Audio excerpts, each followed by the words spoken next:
This is a riverfront development presentation, May 17th, at a special council meeting in Phillipsburg, New Jersey. The presentation is being given by Angela Knowles of Van Cleef Engineering. There is a follow-up discussion with Angela Knowles and Stan Schreck, again both of Van Cleef Engineering. So I want to start off with saying I'm really excited about this plan and the fact that we've come to this point, that we're at this point where we have a plan. As we've been saying, it's for whatever reasons it seems like the stars are starting to align around this plan and what we proposed for the riverfront. We now have this plan, we have potential incentives for developers to come and actually develop the plan, and we have developers who have expressed interest in learning more about the plan, about the riverfront, about the town, and the opportunities that are here. So I'm going to go through this, this plan, which is a culmination of this part of the process. As Stan said, the next steps would be to formally adopt this plan by ordinance. But it really is the start of, in my opinion, something really amazing for the town. With everyone that's already been working together on this process and this project, you know, we continue to work together in the spirit of the community and making this area of the town better.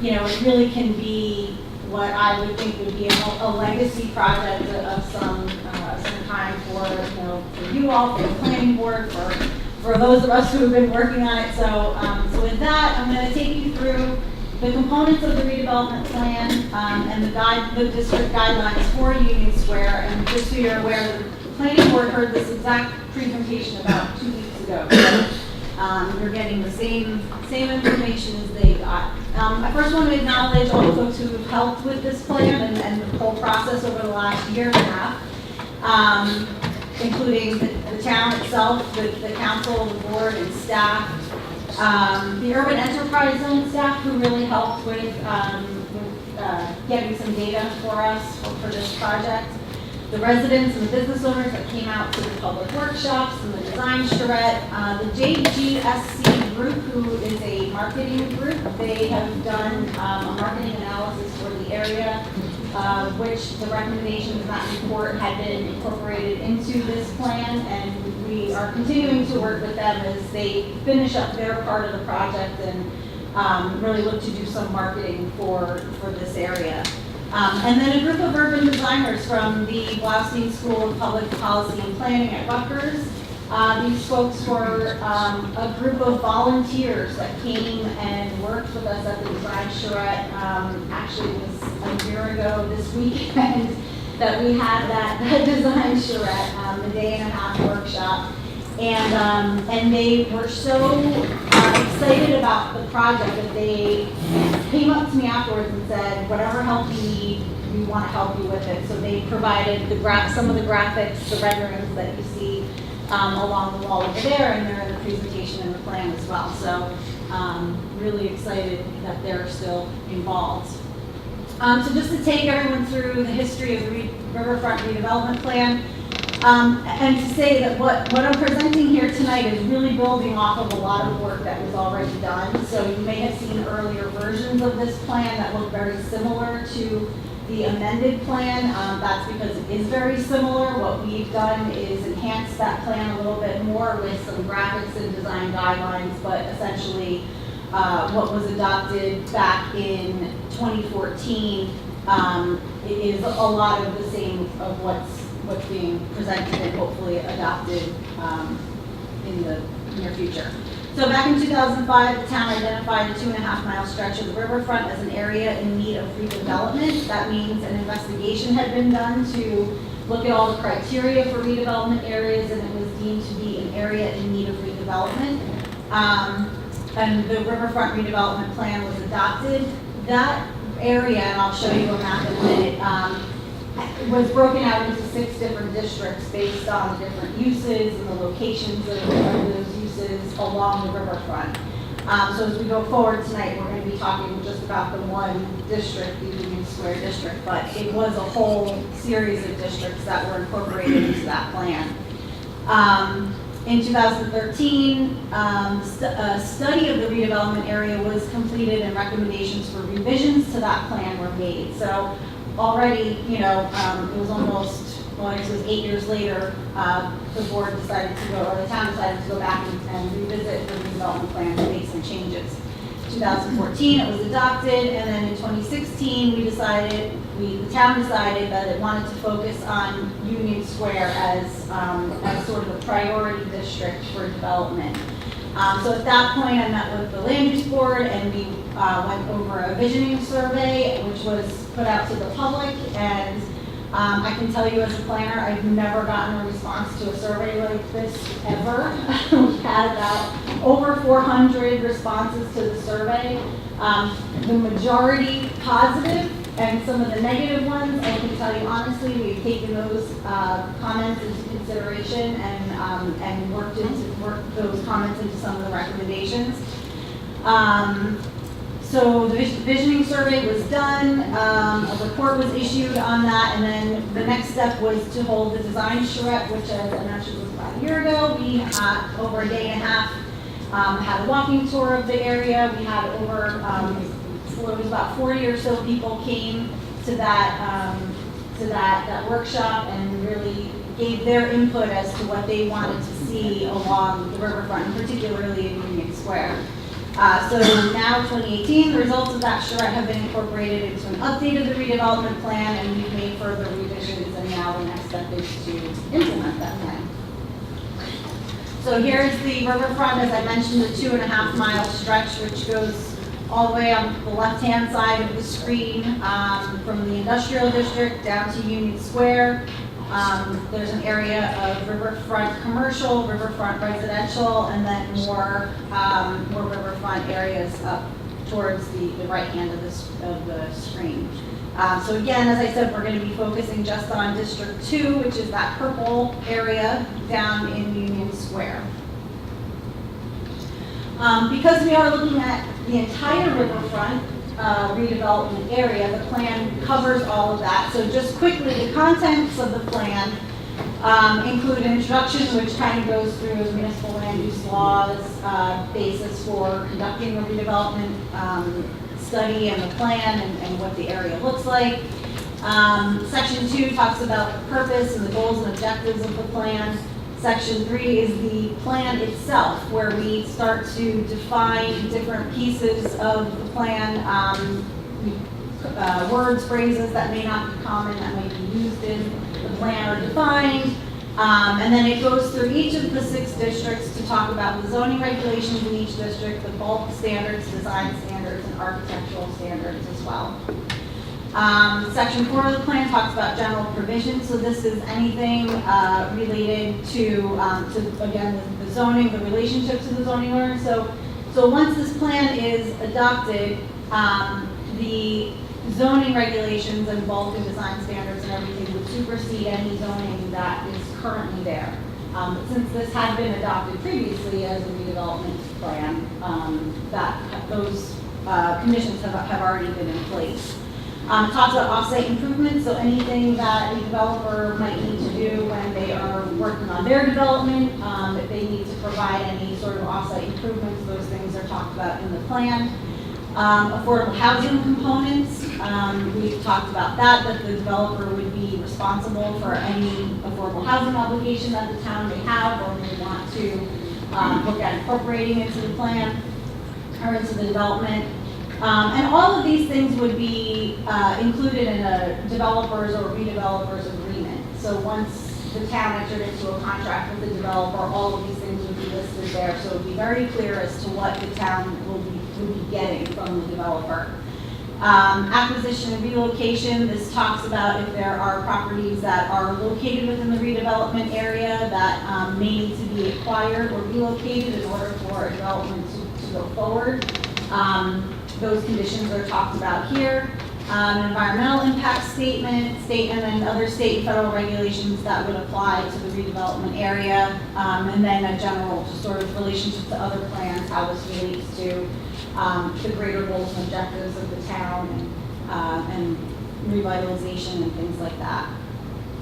Section 5, procedural requirements, amending the redevelopment plan. So at any time, as we're doing now, we're amending the redevelopment plan to include design guidelines, which had not been previously included. So at any time, the redevelopment plan may be amended, and we would go through this process again, where we would have a public hearing, and it would go to the planning board, they would recommend it to council, and council would hopefully adopt it. So, but that's just to say that that can happen at any time. Certificate of completion would be something that the developer would get once the development is complete and we have our beautiful riverfront. They would be given a certificate of completion that the redevelopment is complete, and that's just sort of a procedural thing to say that it's no longer an area in need of redevelopment, that it's now developed. And then the approval process, it just talks about that we would have to go through the planning board, and there's some other things. Now we have recently established a historic preservation commission, and all of Union Square is in a historic district. It's on the state and national register. So we've just sort of gone through that, not gone through the process again, but through adopting a historic preservation plan and ordinance, we've now said more formally that the town acknowledges that this is a historic district. So any development that came into that area would also be reviewed by the Historic Preservation Commission to ensure that any development there would match the character of what's existing, and then also what the town is promoting in terms of historic character. And then section 6 has maps and figures and graphics that go along with the plan. So that's sort of all boring stuff out of the way. District 2, Union Square. So as I said, we're just going to focus on this one area for this discussion, given that it was named sort of a priority area for development. You'll see here, not very clearly in these colors, but that there are 3 different sub-areas we call them. And the reason we broke the area out into sub-areas is because when we were going through the charrette process, we realized that the topography is a lot different in different parts of Union Square. There's different existing uses. There's different uses that would fit better in different sub-areas. So where Main Street is primarily already developed, we're not going to be looking to promote open space there. So we left the open space areas for along the riverfront. That's just an example. So when we went through the charrette, we broke folks out into those 3 different sub-areas, and they worked specifically on those areas, coming up with concepts that would be suitable for those areas. So that's those different areas. So here's existing conditions. If you're looking at an aerial view, the Delaware River is at the bottom of the screen there. And so what we're basically looking at is a parking lot on the north side of the Free Bridge, and some residences there. I know that there's some public property there in terms of, municipally owned property. There's some property owned by the Toll Bridge Commission. So all these things are going to need to be taken into consideration with whatever development comes before us. South of the bridge, there's an existing gas station. Oh, who's doing that? I did that. Oh, that's very helpful. South of the bridge, there's an existing gas station and a restaurant, and then also a couple other, I'm not sure exactly what the uses are with the tiki bar, I think. There's some other uses along the riverfront there that would be under consideration as we move forward. Again, as I said, Main Street is primarily pretty much built out, so we would be looking maybe infill on a couple different vacant parcels we might be looking to do, but primarily the development part of it is going to be along the riverfront. Based on all of the concepts we heard from the charrette, we put them all together. And I have the drawings, if anyone's ever interested. I have the trace paper with all the drawings and all the crazy concepts we came up with. This is what we're proposing as a conceptual site plan. So now none of this is set in stone, but this is something that we can put out to a developer to say, bring back to us your idea of how this might work. It might not have all of those buildings, it might have different configurations of buildings, but in general, this is something of what we're looking for. So I'm going to start on the left-hand side by the Route 22 bridge, and work our way across. So what we're looking at is a new access way into the site. One of the things that came up from the charrette was that we really want to try to keep this area as walkable and as pedestrian friendly as possible. So we're not suggesting that it go completely pedestrian only yet, maybe years, decades down the road. But to start off, we wanted to start directing vehicles away from Union Square because right now it's a bit of a nightmare in terms of trucks pulling out and trying to make a left-hand turn into the square. Folks coming over the bridge, the traffic light, the gas station, it's all a bit congested. So in order to make this plan work and to make the riverfront accessible to people, we need to start moving more toward getting people there and not cars. So the suggestion was to put a new access point across from the off-ramp of the 22 bridge. So if you're driving by and you want to stop in, you can come right off the bridge and pull in this new access point and then in not underground, but under building parking. That's one thing we've proposed for the majority of these buildings is to have parking underneath the buildings. We are dealing, as I said, the topography shifts a bit throughout the whole site. So, we are dealing with a bit of DEP flood hazard areas and things like that. So we will have to, whatever, again, development concept comes before us, they'll have to adhere to regulations of DEP to build above a certain line and whatnot. So we can't go underground, but we could certainly go, build higher and have parking underneath.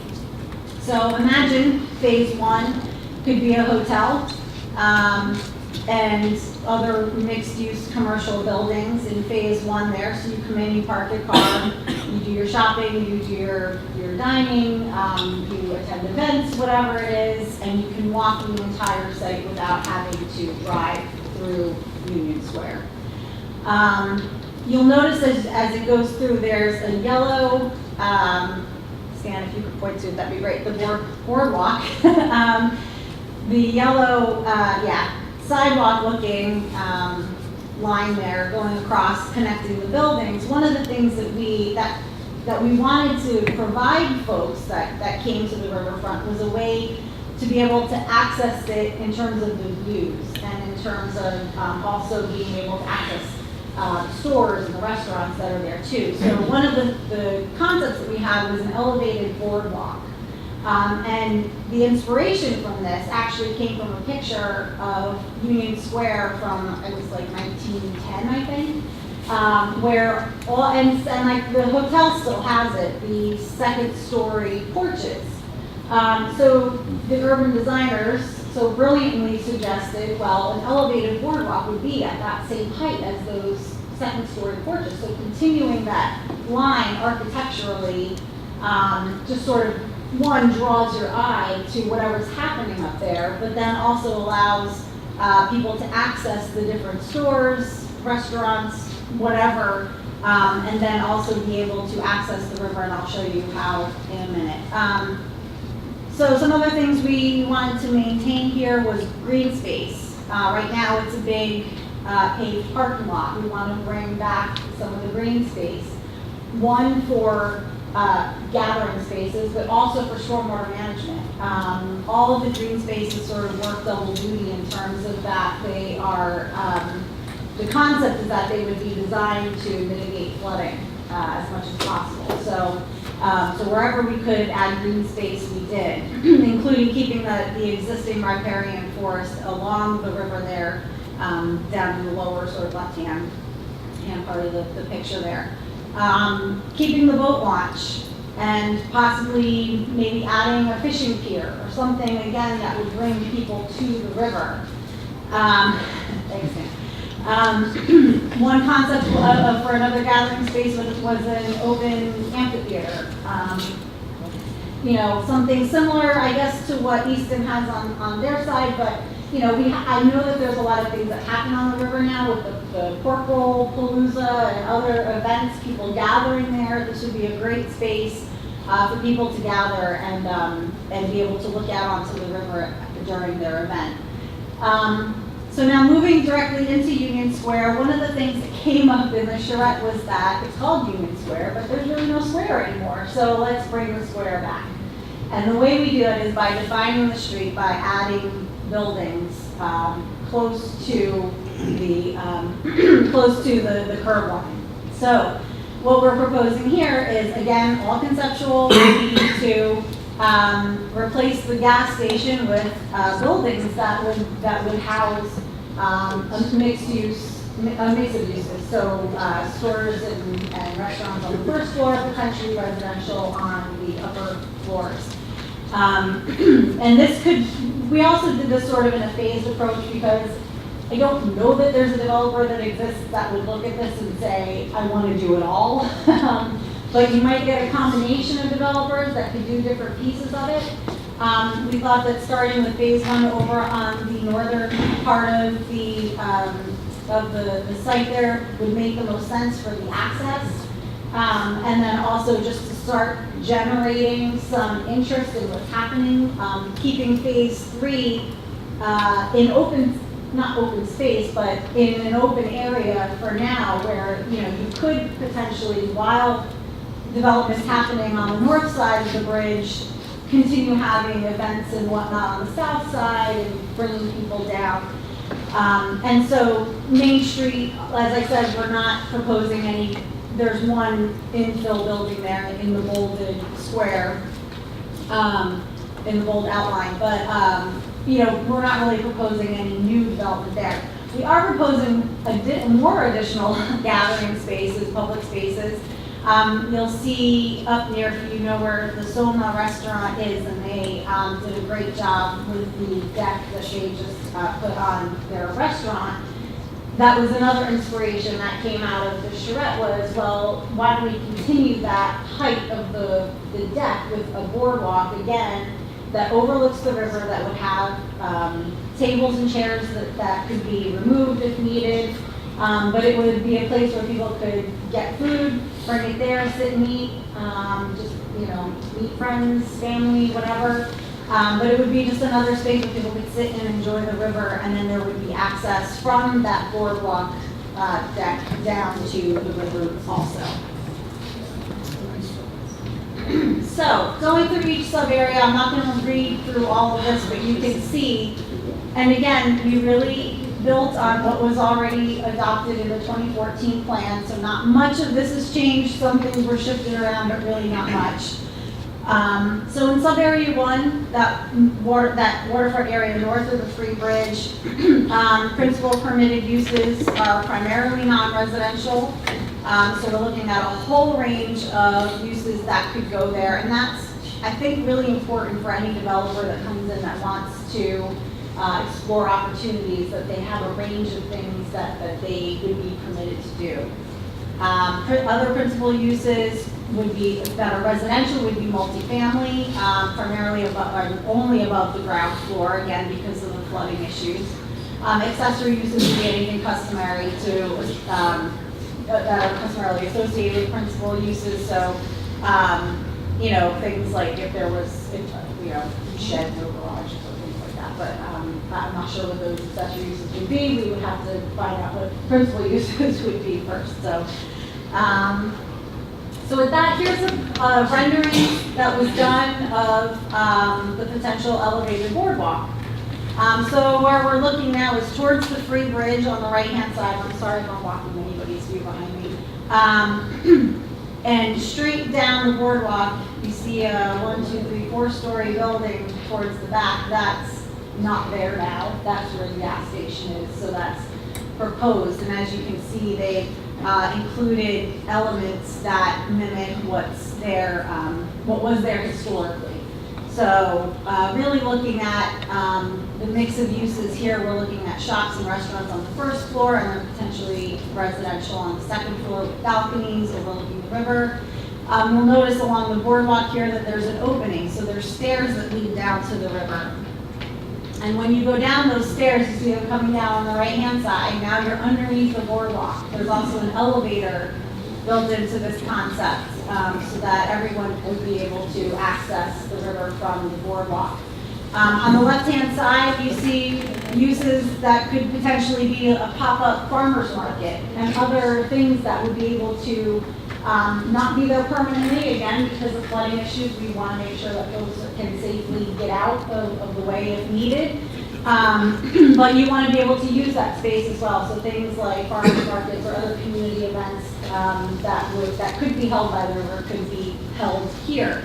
You'll also notice that we've sort of conceptualized 2-story parking. So the parking on the second level there could potentially be for residents, given that it would be above the DEP's regulated flood line, and it would be appropriate to be built that way. Other additional parking could be underneath over there, and that would be for retail customers, so that they wouldn't be there overnight. Potentially they could leave, when stores close and whatnot. So again, a concept, but I think something that could work really well along the riverfront that would, give folks great access to the river. So now moving into sub-area 2 in the southern area, south of the Free Bridge. Again, permitted principal uses, the non-residential, again, just a wide range of uses that could be there. Other principal uses, residential, so multifamily, again, only above the ground floor if the building is on Union Square. So we're saying if there's other residential that's not on Union Square, it's potential that it could be on the ground floor there if that was an option. You'll also notice that the Heritage Trail, we've noted, goes through this area. One of the things that was really important to us was to maintain connections to existing trails and bikeways and things like that throughout the town. So we've proposed to maintain the trails that are there, sort of bring them back to life, so to speak, so that people know that they're there. And that they can use them as they're accessing the riverfront. It could potentially be a way that people from other parts of town come down into Union Square and along the riverfront is by getting on the trail system. Beyond the Heritage Trails, it hooks up with the Morris Canal Greenway, and then north, I think there's plans for a Highlands Trails eventually someday. So we're really trying to think of things that would put the town in a good position to connect with other parts of the region when it comes time to implement those things. Sub-area 3, again, along Main Street. So again, not much new development here, but there are, one of the things we noticed on our walking tours, there are a lot of vacant storefronts. So we had one group that actually went along and made recommendations for different types of stores and shops and whatnot that they would like to see along here. I mean, everything from hair salons to a comic book store to a bed and breakfast. It really sort of ran the gamut of things that people could see themselves going to on Main Street. So now I'm going to go through the design guidelines, and this is the list. It's exactly the list that's in the plan. So for land use, again, we're looking at primarily mixed uses along the riverfront. The H's are for hotel permitted. Whether or not they would actually be there, that's, again, this is all conceptual. The sort of light pink is also mixed uses. The the light blue is mixed use with parking below. So we wanted to make sure that folks could access parking from that new access road, but that it's not within the use where we would not want under building parking over there. The red in the upper right-hand corner is strictly commercial. And then there's some residential there between Broad Street and Morris Street that would remain. And I think that's it. Obviously, all the green spaces would be for recreation, and that's where we would have all the trails and everything. For context and continuity, what we're really looking for, again, is maintaining that historic character that was there. So you can see right to the right, like sort of east, in the northeast corner of Union Square there's a building that's 3 or 4 stories with the peak at the top. That's a concept for a building that could fill that vacant lot. Again, on the right-hand side, we have where the gas station would be to redefine the square with buildings that sort of mimic what was there historically. So keeping the architectural elements of the arches and everything, we really tried to think about what would look nice, but would also, remind folks of the history of the area. Street definition, I used the same picture only because I think it sort of helps visualize what a street definition looks like. You have sidewalks, you have benches, you have street trees. So all of those different components, again, a developer would need to come in with a concept that would include all of these things in order to get their approval. Plazas, courtyards, and open space. So here, again, from the charrette, we heard from folks that they, again, wanted it to be as pedestrian friendly as possible. Whether or not a pedestrian mall is feasible for this area, probably not, but some of those elements could potentially work their way into a plan, a development site plan from the developer.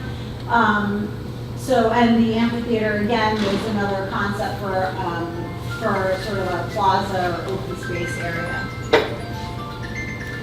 Building scale, location, and orientation. So this is, again, another concept that was drawn up to show potentially what the buildings along the riverfront could look like in section. So again, we have that red dotted line at the bottom is the flood hazard elevation, 7.5 feet above the existing grade is the regulation. So we have commercial parking on the bottom, residential parking on the top, all underneath the building, and then the space where the that truck is could be the temporary pop-up retail space. And then you have that person down on the riverfront there walking along, maybe it's a farmer's market that day. You have your elevated boardwalk where the offices, retail, shops would be, and then above that, apartments or condos potentially with balconies overlooking the river. Complete streets. This is so complete streets is a term used to define a street that's accessible to all users. So that means vehicles, bicycles, pedestrians, and that everything is accessible for handicap accessibility as well. So in designing any of this, all of these things would need to be considered. We talked about trails as being part of the complete streets and the circulation plan. I threw a picture of a roundabout in, again, whether or not that's feasible for this area, but it's a traffic calming technique that works really well in small communities that may work well here. But again, then these things would need to get fleshed out with the developer when they came in with the concept. So that's the complete streets. Landscaping and green infrastructure, again, as I said, we tried to incorporate all of the landscaping and the green spaces also to work as stormwater management techniques. So green infrastructure is the term used for stormwater management techniques, I guess, that are not, just cement retention basins. That they're actually, they use the soils, they use the greenery that's there to mitigate stormwater. So again, we maintain that existing riparian forest, and anywhere we could build those strategies into the plan. Street and site lighting, again, really just in keeping with the historic character of the area. So and signage as well. So one of the things I know the Historic Preservation Commission is going to be working on is looking at signage for not just to tell people where to go and where things are, but also to come up with guidelines for how they should look. Because one of the things we would like for folks to, when they start to know the area, they know the riverfront is here, we want to have a coordinated look about the signs so that so folks know that they've arrived at a place that has meaning, that has something to do, that has history. So signage and wayfinding, it came up in the charrette that folks really wanted to have some sort of gateway sign. Again, I'm not really sure where that would go in on the site, but it's a possibility. Just to say that you've arrived in Union Square, or you've arrived in Phillipsburg as you come over the bridge from Easton, or you come down from South Main Street, from other parts of town. So so these are things that are concepts and may materialize at some point, but in terms of keeping that coordinated look, there's a lot of templates out there for how that's done, and I'm sure the Historic Preservation Commission would have some valuable input in that. Sustainable design. One of the things that we really thought about, again, with the whole potential for flooding was that any types of mechanical systems or anything that would be associated with any restaurants or shops or whatever be located on floors above the ground floor. And that's so in case of a flood or any other kind of natural disaster or whatever, a business wouldn't be completely lost, that they would have, the kitchens or whatever would be elevated as well, so that folks could, come back in and hopefully start back up as soon as possible. The building down on the right is an example of an old train station that was rehabilitated and turned into a mix of uses. So it's restaurants, it's shops, and it's a gathering space, and it's also LEED certified. So it's a green building that kept its historic character, and that is something that I'm definitely a proponent for. So as much as possible, yes, keeping the historic character, but also putting as little impact on the environment as possible. So the architectural standards then, again, I sort of talked about this a little bit in terms of whatever developer comes before us with a plan would need to show that they've really taken into consideration the historic character of the area. I'm not going to read through all of those for you, but again, they have to go through a process with the Historic Preservation Commission where they would be, if approved, they would receive what's called a certificate of appropriateness, which means the Historic Preservation Commission deems it appropriate to go forward, that it is historically accurate to a degree. They have a whole list of criteria that they would rate the different applications on, and then it would go to the planning board for the site plan approval. One last thing, as I mentioned, stars aligning. So part of the town now has been designated an opportunity zone, and that's that whole area in green, which incorporates, amazingly enough, Union Square and other parts of the redevelopment area on the riverfront. So this means it's a huge incentive for developers to come in and develop here, to invest in the area, to invest in the town. If they stay for a certain period of time, their capital gains taxes are reduced. If they stay for more than 10 years, I believe, their taxes are waived, which means, or I shouldn't say that they're waived. They're investing in a fund essentially that, however they decide to set up the banks or whatever. But But essentially, it's an incentive for developers to come here and invest in the town. So we're going to be, putting together some more information for developers. We know we're interested. We're going to be looking for developers that are interested. Once the plan is adopted, we can get that moving. So I'll just leave you with this picture of Union Square, and I'll thank you for your time and take any questions.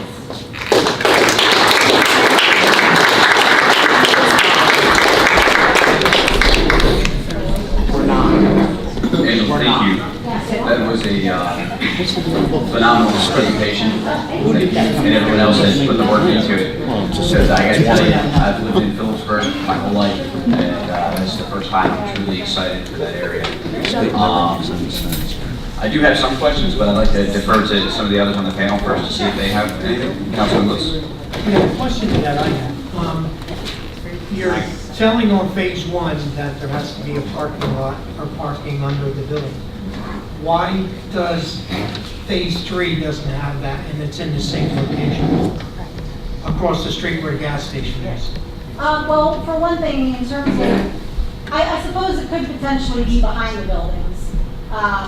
The reason we didn't do that is because in redefining the square, you'd want to have access to storefronts right at ground level. Yeah, but that is in the flood zone, correct? And somebody mentioned this last time that the line may have shifted since the last time this plan was done. So we'd have to look into that and we'd have to see what was actually feasible. So when we looked at the topography at the charrette last year, it sort of came up across Union Square and up a bit. So it made sense to have the parking on this side rather than on the south side. Sub-area 2 is out of the flood. Sub-area 2 is out of the flood. Okay. The college got So again, When the flood of 55 was all the way just about up by Soma. You know, I remember that, Councilman. Yes. The flood of 55. Bottom steps of 39 South Main. Yeah. So it's through the liquor store. I guess they know better. It's underwater. No, I'm for it. I think it's a great plan, and I'm for it, but I just had that one question. yeah, absolutely. And as I said, we wanted to keep the access to the north side, vehicular access to the north side, so we weren't bringing cars through Union Square. But again, we would have to look at all of those details when we got an actual site plan. Okay, where the Jimmy's Hot Dog stand and that building next to the liquor store, that's all going to go? No, in fact, maybe facade updates to that. Okay. But those are historic buildings. Okay. So, we're not proposing really to where it makes sense to take buildings down or whatever, we would be open to those ideas, but we're not saying that the historic buildings would be. Okay. Thank you. Thank you, Councilman. For the record, I don't remember the flood of 55. Okay. For the record, you were born. Correct. Thank you, Mr. Councilman Trubet. Thank you very much for the presentation. Sub-area 3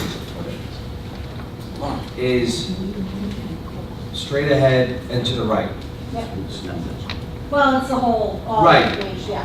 But is it only across the street, or is it on this side of the street as well, where Soma and the other ones are, sub-area 3? It's on the, it's on the west side.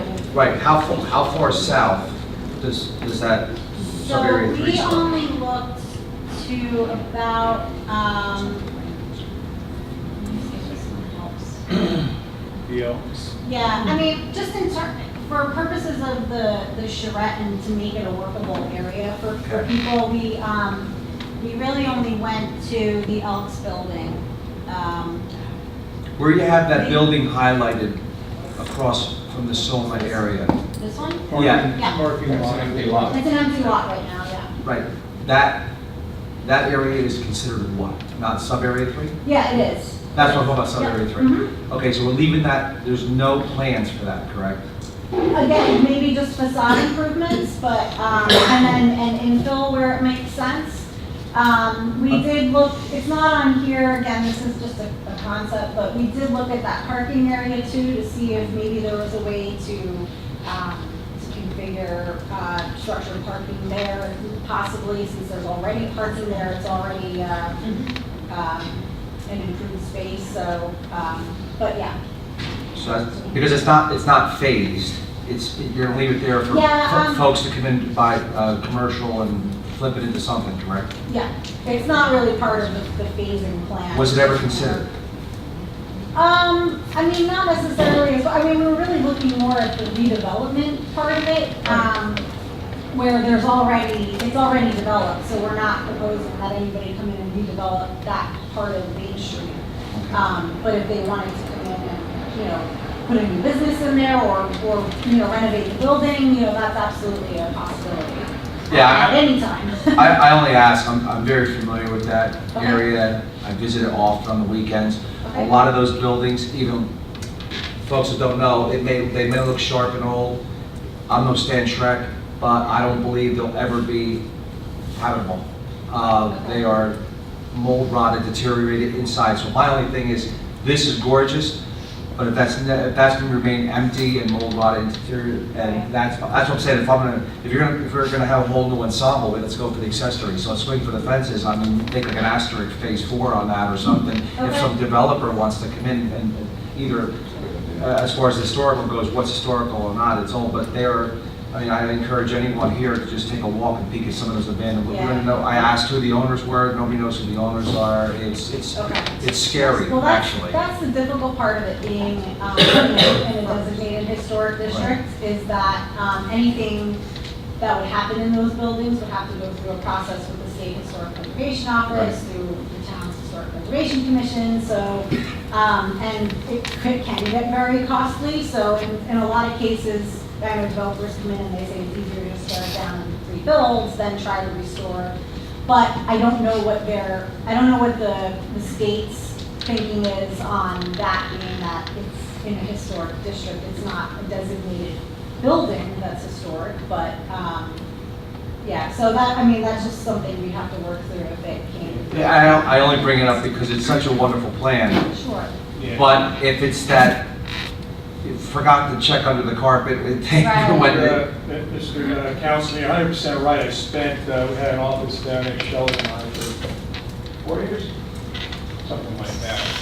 And I'll have to tell my story. The mayor's heard this a few times. This is why I was such a proponent of having some design standards. We were working one day, it was getting dark at night. All of a sudden, there was like this, I'm looking outside, it's like this pink glow. What the heck is that? And it started flashing a little bit, like, really, what the heck is that? Pay attention to it, went to leave to go home. I looked up, and here's this sign flashing, bad debt, we can help. Bad debt, we can help. It was a flashing neon sign. It wasn't allowed on our ordinance anywhere. Well, they got the funding from it from the UEC. So, okay, well, it's time to get some design standards, and we went through that. So that's what it would be. A developer's going to come in, those properties that are distressed are suddenly going to become more valuable, even in the state they are. A developer's going to come in, restore what they can do, take it down, put it back. When they go back, they have to follow this character. Right, I just, only being familiar with that, it's such a wonderful proposal that I just didn't want to see anything. That first look when you drive by, you go, a lot of those old short buildings. Yeah. But just stick your eyes in the window sometimes if you got some free time, you'd be surprised. Thank you very much. You're welcome. Councilman Davis? Yeah, thank you. It's a wonderful proposal. I think that it will benefit the downtown area greatly.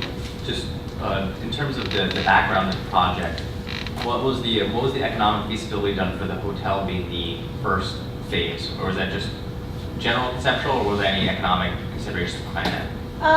Well, just the general thought was just that it would bring people to the area, and if they were visiting other places while the rest of the riverfront was being developed, they would have a place to stay. That was one of the things that came out of the market analysis was one, give people a reason to come here, then give people a reason to stay. So we would need to give them a place where they could do that. So, so that was the thought, was that, you know, it could potentially be a hotel. I mean, other iterations of this plan showed that first building as a mixed-use building, an indoor recreation center, an indoor, you know, community center, indoor ice rink, things like that. And then the next building was the hotel. So again, it's just, you know, the layout's not set in stone. It's just, these are the concepts that we thought would be the best uses for those areas. Thank you. Whatever order they happen in is, that comes later. Right now, the trends when people come from New York, Massachusetts, Connecticut, and all over for the Polar Express, they're staying in Clinton at the Holiday Inn, or they're staying at 25th Street. All that revenue is lost. Cradle, Lafayette College, the train, there's just so many points of interest or points of destination that people won't stay because there's no place to stay. Oh, thank you. Thank you, Councilman. Okay, just a few quick questions. How many residential structures are currently in District 2? How many residential structures? Right, did you, That's a good question. I don't know offhand. do we have a plan for the residential structures? Plan for them, like. Well, you used the term acquired, Oh, right. so I want to make sure what acquired refers to and what's the process of Sure. acquiring. It's not eminent domain. It's a tool that the town has, that if they decided to use it, it's available. That's not to say it would be used, but it's available to the town if, you know, if they so choose to go that route. Again, we have to hear from a developer what their ideas were. There's, you know, cases where, you know, existing buildings have been incorporated into the plan, so. Right. I don't know. I don't know what, you know, what the answer is for existing buildings that are there. Sure, I don't want to put you on the spot, I want to make sure, you know, That's okay. resident friendly. And it's all spelled out in the plan, and again, it would all be spelled out in the developer's agreement. So whatever the town decided to do, negotiate with a homeowner, property owner, you know, the developer would have to give the town what it wanted, if it wanted to get its plan approved. So, right. So that's how it Councilman, if Rich was here, we could talk a little bit more about a project that we worked on together for another town. And in that town, there's now a 276 transit-oriented development. It's near a railroad. But the project was built in an area where there were 12 properties that had to be acquired, 8 homes, and the market prevailed. The town had the right of commendation. All it does is say is the tools as the town sees. We really want to have this developed. But when a developer comes in and starts talking, you know, you find out what the market price is for these homes. The market prevailed. There are a couple of people that held out, that worked things out. The market prevailed. The town did not have to do that. And it was, they essentially took out a whole block of homes. So there's tools available. We have to work with people. Nobody wants to be hurt.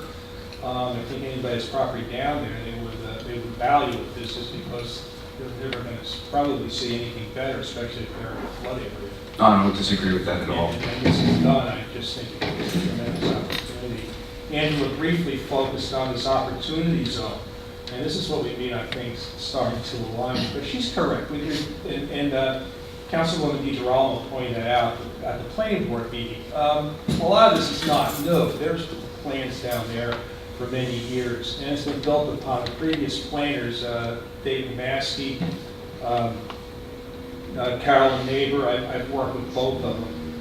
We did the plans. They went to the planning board, and came spiraled down. They went up a shelf, and nothing really happened. Angela was able to have the charrette. She was able to pull in these people that she knows, maybe this is their generation, kind of old, but she was able to pull in qualified people from the Bloustein School, which is the eminent planning school at Rutgers for the state. They came here free of charge, and they worked here on the Saturdays to put these things together. Those renderings that you saw, they just did that. People have interest in Phillipsburg. This is around the state. Now with this opportunity zone, it's out of the state. It's going to be regional.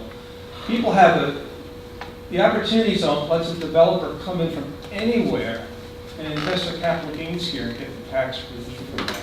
I think the mayor put it one way, it's like a state-sponsored pilot. So they have opportunities to do this like we never saw before. But with everything, opportunity is fleeting. So you really have to take advantage of what is there. And it's an opportunity. I hope the town can come together and really move forward on this. It's a great vision. I believe it's doable. We've had questions from developers, and I'm thrilled with this. And it's in your hands, and lift it up. The tools are there. It's all there. Stan, I've known you for 10 years, I think, plus. I gotta tell you, this is probably the most excited I've seen you, and you're still not animated. I'm not done yet. We have a road thing, and we have IR, everything's coming together. The last question that I do have, and maybe I'm thinking ahead, but will we be using skilled labor for this project? Oh, yeah. Okay, excellent, excellent.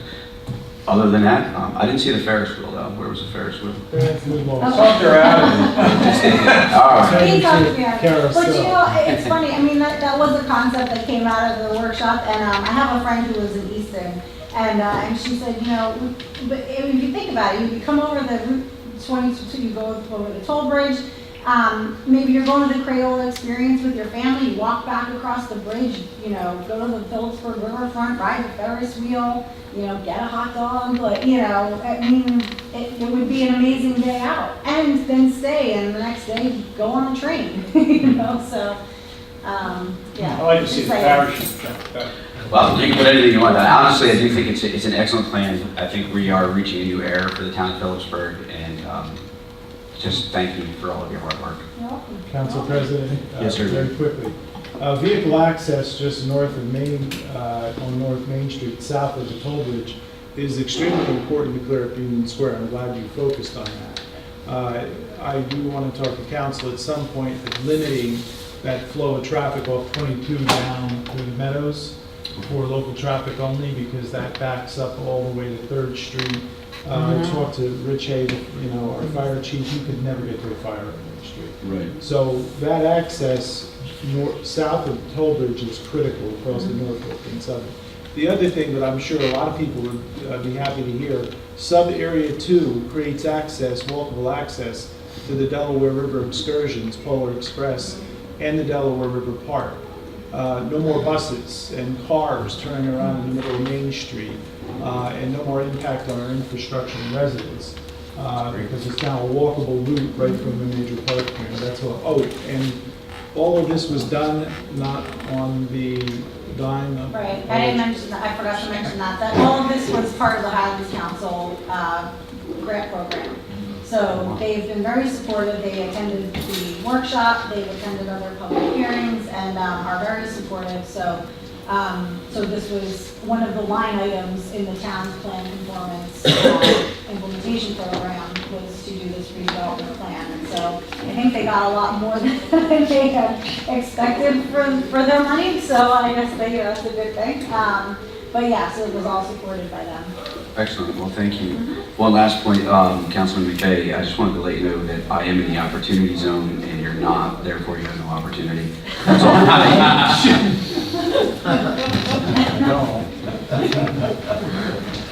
Thank you very much.